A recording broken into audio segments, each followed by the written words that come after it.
بین الاقوامی اقتصادی فورم میں شرکت کریں گے۔ قطر نے کہا ہے کہ وہ ہمیشہ برادر ملک سوڈان کی مدد کرتا رہے گا اور اس نے ایک مرتبہ پھر اسرائیلی کارروائیوں کو مسترد کر دیا ہے۔ اور غزہ اور قرن افریقہ میں ثالثی کے قطری کردار کو بین الاقوامی سطح پر سراہا جا رہا ہے۔ سامعین، یہ تھا اہم خبروں کا خلاصہ، اور اب پیش خدمت ہے ریڈیو قطر سے آج کا پہلا مفصل نشریہ۔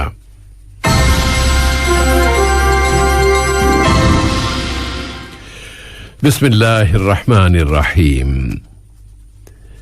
صاحب سمو امیر شیخ تمیم بن حمد آل ثانی دوست ملک وفاقی روس کے صدر ولاڈیمیر پوٹن کی دعوت پر سینٹ پیٹرزبرگ کے بین الاقوامی اقتصادی فورم میں شرکت کریں گے۔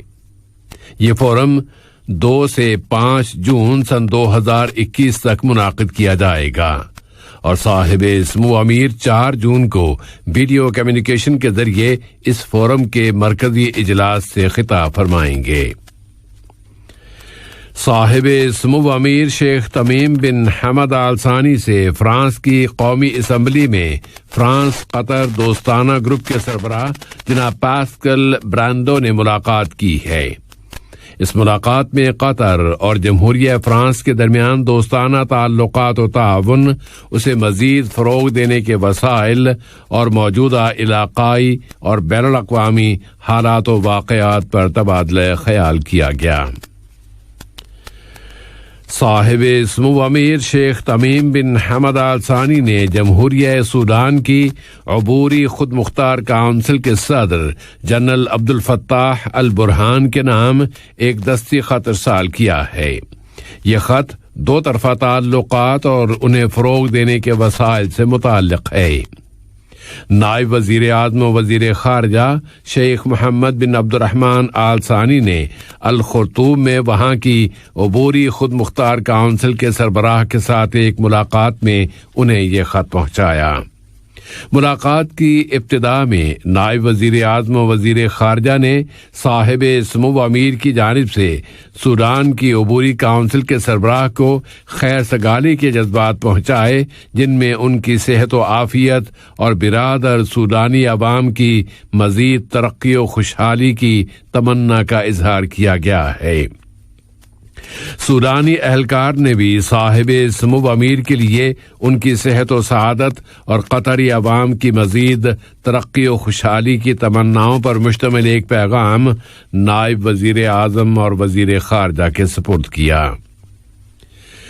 برادر ملک سوڈان کی مدد پر مشتمل قطر کے موقفوں اور کوششوں کے تسلسل میں نائب وزیر اعظم و وزیر خارجہ شیخ محمد بن عبد الرحمن آل ثانی نے سوڈانی عبوری خود مختار کونسل کے اول نائب صدر جنرل محمد حمدان دگلو کے ساتھ ملاقات میں مختلف شعبوں، خاص طور پر انویسٹمنٹ کے شعبے میں 2 طرفہ تعلقات و تعاون، دارفور میں امن کے فروغ اور علاقے کے موجودہ حالات کا جائزہ لیا ہے۔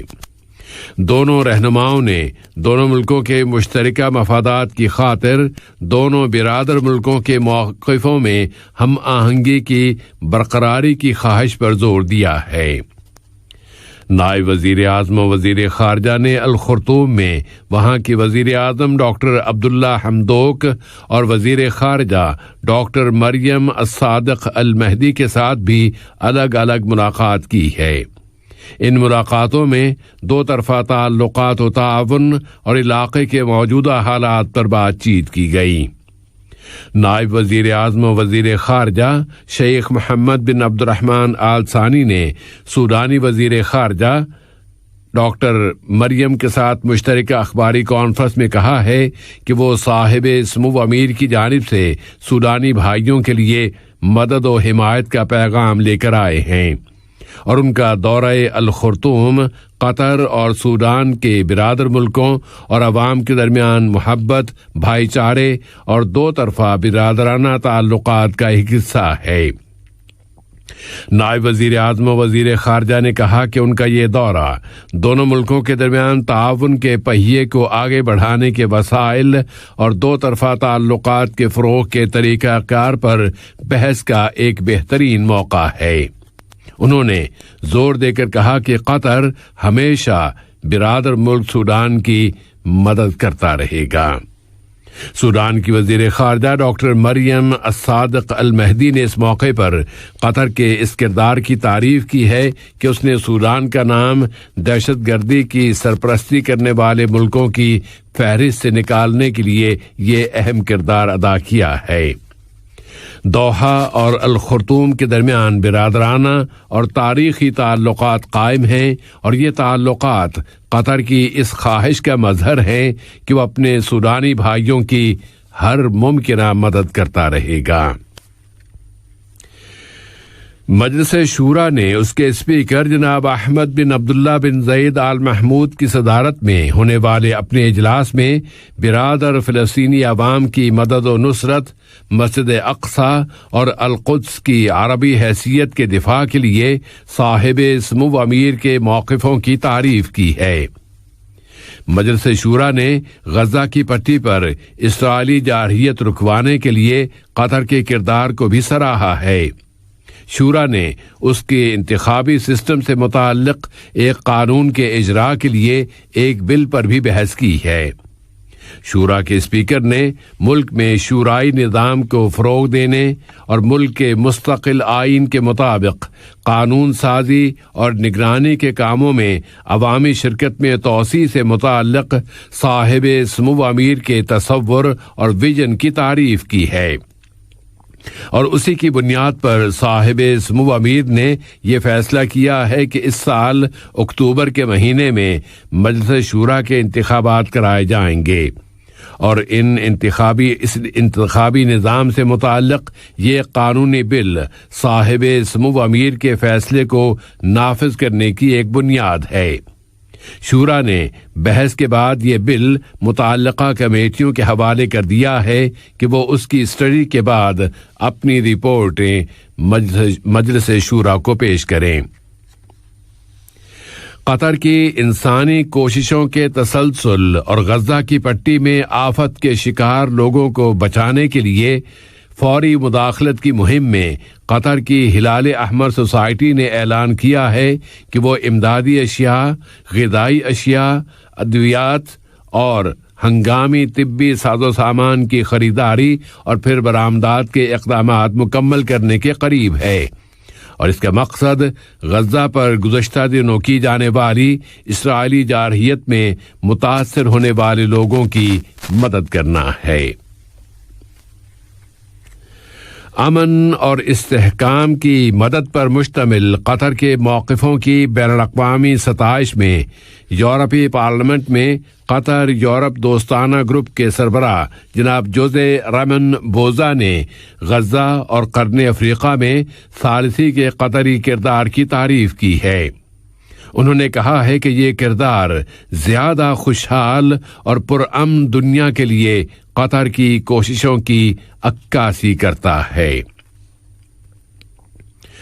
سلطنت عمان کے نائب وزیر اعظم برائے امور دفاع جناب شہاب بن طارق بن تیمور آل سعید نے نائب وزیر اعظم اور وزیر مملکت برائے امور دفاع ڈاکٹر خالد بن محمد العطیہ کی جانب سے ایک دستی خط وصول کیا ہے۔ یہ خط دونوں برادر ملکوں کے درمیان فوجی تعاون سے متعلق ہے۔ قطر نے کم ترقی والے ملکوں سے متعلق اقوام متحدہ کی 5ویں کانفرنس کی تیاریاں کرنے والی کمیٹی کے پہلے سیشن میں شرکت کی ہے۔ اگلے سال جنوری کے مہینے میں منعقد کی جانے والی اس کانفرنس کی میزبانی دوحہ کرے گا۔ وزیر مملکت برائے امور خارجہ جناب سلطان بن سعد المریخی نے اس پہلے سیشن میں قطری وفد کی قیادت کی ہے۔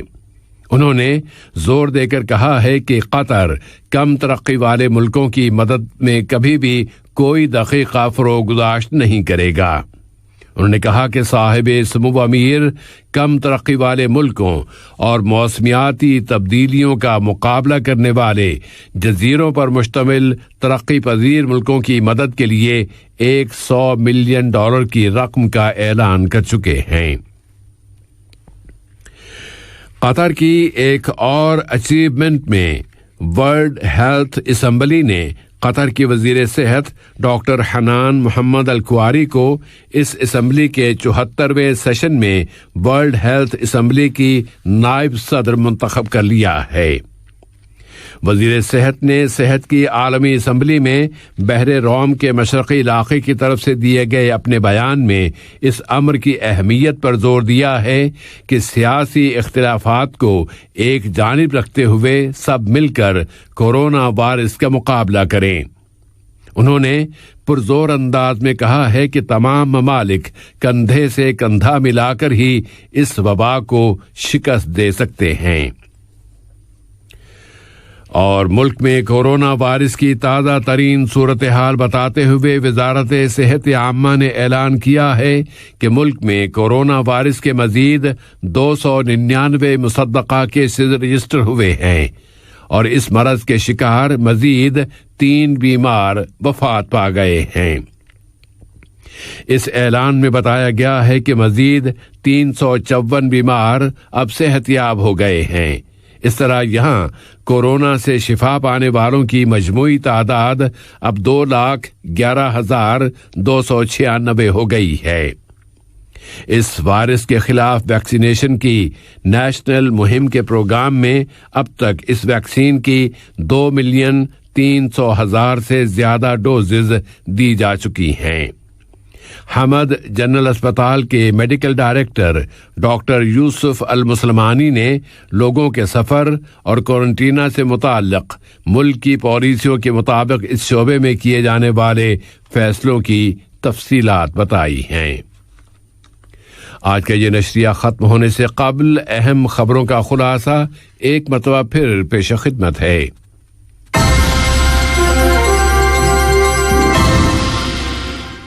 صاحب سمو امیر روسی صدر کی دعوت پر سینٹ پیٹرز برگ کے بین الاقوامی اقتصادی فورم میں شرکت کریں گے۔